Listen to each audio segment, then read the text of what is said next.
Second guest in Studio B today is Jalen Reyes, assistant coach for the BYU men's volleyball team. Jalen, What's up, Jalen? I feel like we need to do this more often. Oh, yeah. Thanks for having me, fellas. Yeah, hey, it's great to have you here, and especially when we're unveiling a brand new men's volleyball schedule. Yeah, baby.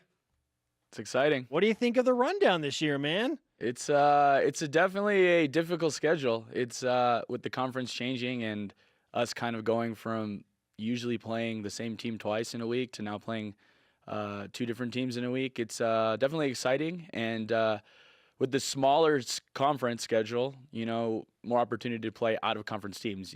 Most people that are familiar with the schedule, they're going to see similar teams on there anyway because there's not too many men's volleyball teams out there. But it should be a fun year for us.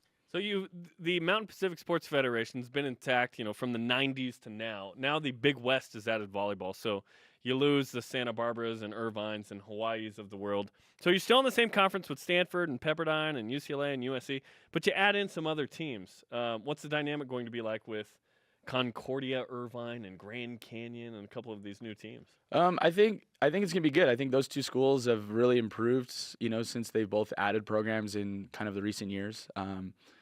I don't know this from experience yet, but I've heard there's a lot of LDS people down in Phoenix. I think that's going to be a really nice showing for us. I think it's going to be awesome. The BYU fans in Phoenix can see BYU men's volleyball. So, and then we always have a nice showing down in Irvine, and with former BYU coach Sean Patchell there too. It's going to be kind of nice where we're all in the same conference again. So. Do you feel like the new schedule with the division into a new conference helps or hurts your chances of getting into that one of those 6 spots for the NCAA volleyball championships? I don't know, to be honest. It's the first year, so we'll see how things go. I think it could be a year-to-year thing in terms of, you would say, hey, Long Beach and UCLA bring a lot of teams back. I mean, a lot of guys back from their teams before who were pretty good, and, Long Beach is no longer in our conference, so maybe now not us having to compete in the same conference as Long Beach State, does that help us? I don't really know. I think I could see pros and cons for both. But I think it's good that we have a established conference at like the Big West to actually add men's volleyball. It's kind of the first established conference. Yeah, the rest are just made up volleyball conferences. Exactly. So I think it's good for the sport. We're hoping to expand the tournament to 7 to 8 teams. That would be kind of the perfect storm for us, adding the Big West to men's volleyball. So I would say right now, I don't know, but I think it's just kind of a year-to-year thing. If you make it, it's awesome. If you don't make it and you're really, really close, bad, so. Yeah.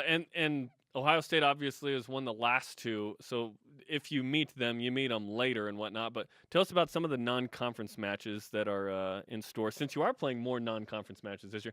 It used to be like 4, and that was it. Now it's like half the schedule. Yeah, like 14 or 16, right? I think we start off with a really nice home weekend where we start off with Lewis and Loyola the opening weekend. We're going to play Loyola first, and they return a lot of pieces that that beat us last year, and they return a really, really nice middle blocker that helped USA win a couple of medals this summer named Jeff Jendrick. He's going to be a handful, and Lewis had a very young team last year, and they bring back a bunch of guys, and they're going to be super competitive. In March, we're going to go to the Outrigger Invitational Tournament in Honolulu, so I'm excited about that. We're going to play Lewis again. We're going to play Penn State, and we're going to play Hawaii.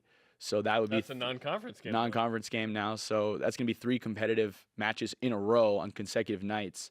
So that's going to be interesting for us. And is that at Hawaii? That's at Hawaii. Center? So at Hawaii, I think it's like March 8th, 9th, and 10th in the Stan Sheriff Center. We'll play like the early match on Thursday against, I believe it's Penn State, and then we'll play Lewis on Friday, and then we'll play the primetime match against Hawaii at 7 o'clock. And that'll probably be packed. I bet it would be packed. Hopefully, if both of us are good, in attendance last year. If both of us are good, it should be a packed night. Yeah. So, Jalen, if you were voting on who is going to be the team or the teams to beat in men's volleyball this year, like circle 3 or 4 names, who would you put there right now as a preseason prognostication?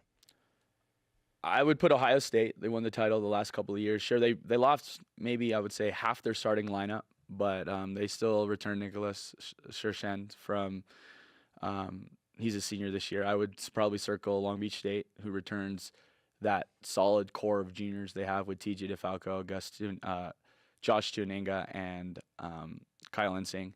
UCLA, I think if they're healthy, last year they had kind of the injury bug. I think we would circle them, and I would circle Hawaii as well. Hawaii returns a bunch of their guys that made a run to the Final Four. So I would say I would circle those 4 as the top 4 teams in the country. Stanford has a really nice freshman class coming in with a really exciting player named Jalen Jasper, who is kind of a version of Ben Patch, or big, tall, the one long. that got away. Yeah. So we'll see. I think those 4 that I mentioned, Stanford has a chance, and I think we're kind of right in there somewhere. So we'll see. We'll kind of to see how we develop and kind of progress throughout the year. Hey, not bad when you return Brendan Sander and Leo Durkin and Price Jarman. Like, you've got a good core coming back yourself. Yeah, and there's some good newcomers, and we'll break that down as we get closer to the season. Absolutely. But, exciting schedule. Thanks for coming on, man. Thank you. Thanks for having me, guys. Yeah. We need to play ping pong in the new volleyball. Oh, yeah, we're going to party with you in there. Yeah. I'm very not good, but I heard, well, I'm assuming all the guys are good because I swear they spend more time in there than they do in class. So hopefully someone's good at something. You down didn't there. just say that out loud. Yeah. Yeah. That's the double-edged sword, right? Right. At least you have a sword. Yeah. Jalen, great to have you with us. Let's give you some BYU Sports Nation karma for the off-season karma. man. Yeah, absolutely. Thanks, fellas. You